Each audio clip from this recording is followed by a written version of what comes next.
War. War never changes.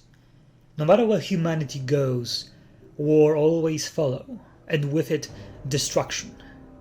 Some wars can bring with them the annihilation of humanity, of its civilization, of its progress and culture. And when this happens, humanity is stripped naked to its primal instincts. It splits us open and scatters us everywhere like a skull hit with a 50 caliber round. And this scenario, which we fear and are intrigued by at the same time, is called post-apocalypse. The what after the war, after the calamity. We never truly experience it, but we fantasize about it. What will come if one day a war so big that was never seen before would engulf humanity? What would be left? Fear? Survival? Primal instincts? Or maybe a new hope? Post-apocalypse explores all possibilities. Post-apocalypse, at least in the form that most people recognize, is kind of a modern concept, popularized by the Mad Max movies that became the template for most modern post-apocalyptic stories. This genre of fiction found some unique applications, but before we even start, what actually defines a post-apocalyptic genre? From the Cambridge Dictionary definition, post-apocalyptic is describing or relating to the situation after the destruction of the world, or to an extremely bad situation in which it seems as if the world has been destroyed. So that is why, for example, games like Stalker can be considered post-apocalypse, even though 99% of its world is absolutely fine. It's just the zone is this destroyed mini-world that the story takes place in. In short, post-apocalypse is a setting where a world reached a certain level of technological and social advancement, and then, due to some calamity or series of calamities, regress in both. The Mad Max-like post-apocalyptic universes are the most popular because they are the most relatable for the majority of people. The reason for that is that, well, it's our world with our level of technology and social development that was destroyed. So it is much easier to imagine this fiction as a close possibility, and therefore it is more accessible for an average viewer. But obviously this is not the only thing that you can do with this concept. Making a sci-fi post-apocalyptic world or a medieval or industrial era post-apocalypse are absolutely viable to do, but far less popular. I think one of the most unique and most interesting post-apocalyptic setting that I came across, at least, is the D&D setting of the Dark Sun, which is like Mad Max having a child with Dungeons and Dragons. It's a medieval / antiquity post-apocalyptic setting with bronze weapons, scorching desert and fantasy elements. It is a really cool concept, and it's pretty sad that there's so little media set in this setting. Post-apocalypse truly have endless possibilities. But why would anyone want to watch a movie, read a story or play in a post-apocalyptic setting? The idea itself seems to be, very depressing, very dramatic and blackpilling.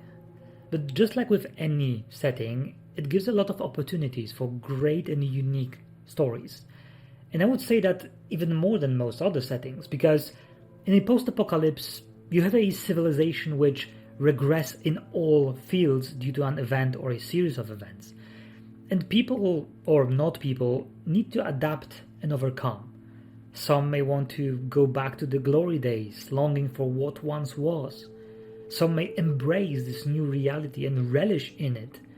Some regress even more and go back to their primal instinct. Some may seclude themselves just trying to survive. Some may want to create order in this new horrible reality at all costs, fighting to the bitter end. Some may see that as a religious awakening, a punishment from gods, or a blessing. The possibilities are absolutely endless, and what's the most amazing thing is that you can have all of those things in the same place and explore this web of intricate relations between such vastly different groups. And I am not even talking about the fallout part of it. And by fallout, I meant the radioactivity, mutation of some kind that those settings usually present as well. Standard radiation is the most popular one, but you can have wild mutative magic, for example, in a post-apocalyptic fantasy, or some unknown corrupted particle in a sci-fi setting. Or maybe the other way around, introducing magic in a post-apocalyptic sci-fi setting, or a highly advanced technology in a post-apocalyptic medieval setting. With differences of the post-apocalyptic settings come a different vibe of post-apocalypse, a feeling and a theme that carries the world. I think the two most classic examples are Stalker and Fallout. The first one is realistic, grimdark, depressing setting, and the other is a mix of goofy and serious, of fantastical and over-the-top, mixed with dramatic and mature sometimes. But there is a really neat concept that was presented in a post-apocalyptic Polish RPG called Neuroshima. The setting itself is a big mix of different types of post-apocalypse thrown together so that every aspect and tone of post-apocalypse could be featured. The manual presents 4 different settings, which it calls colors of conventions. Steel, the color of toughness. Rust, the color of bleakness. Mercury, the color of fear. And chrome, the color of denial. I'll go through each of them because they are really cool, simple conventions that can help you with visualizing and concepts which would build a fundament to your setting. So the first one, Steel. Steel is the most classic one. We have the uncaring apocalypse, and with it you have a hero. Maybe not so overpowered hero, but a tough son of a Brahmin.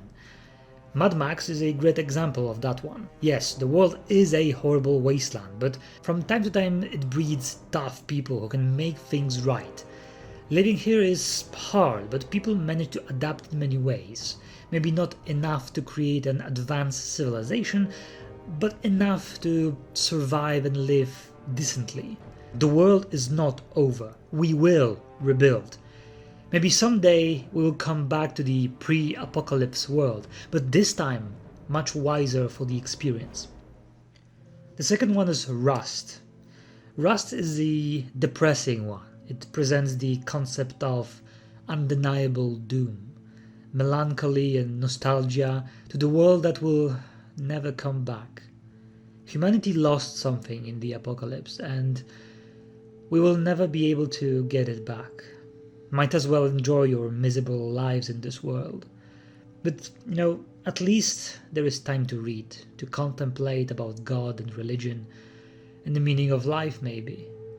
A simple life for a simple time. Maybe it was for the best that the old world died. Mercury. Mercury represents the horror aspect of post-apocalypse. Rust might have been the sad one, but at least it doesn't need to be scary. Mercury, on the other hand, presents a more terrifying world. After the apocalypse, the world changed, and it no longer wants humanity. Something is hiding in the dark, maybe underground, under our feet. Maybe new types of creature emerged and want to erase us from this world, hunting us in the shadow of the night. The horror game Darkwood represents this color the best.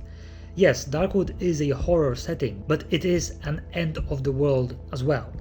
And in this case, the trees, the forest, is conquering the world, and it is becoming the new dominating force, replacing us, humanity. And the last one, Chrome. The concept of a badass humanity getting back to its feet, denying its doom. The world was blown up, so what? Are we supposed to sit on our asses and cry? Our survival proves how resilient and amazing humanity is. We conquered the world once, we can do it again after the apocalypse. Mutants, radiation, horrible new monsters, nothing can stand against the resilience and adaptability of humanity.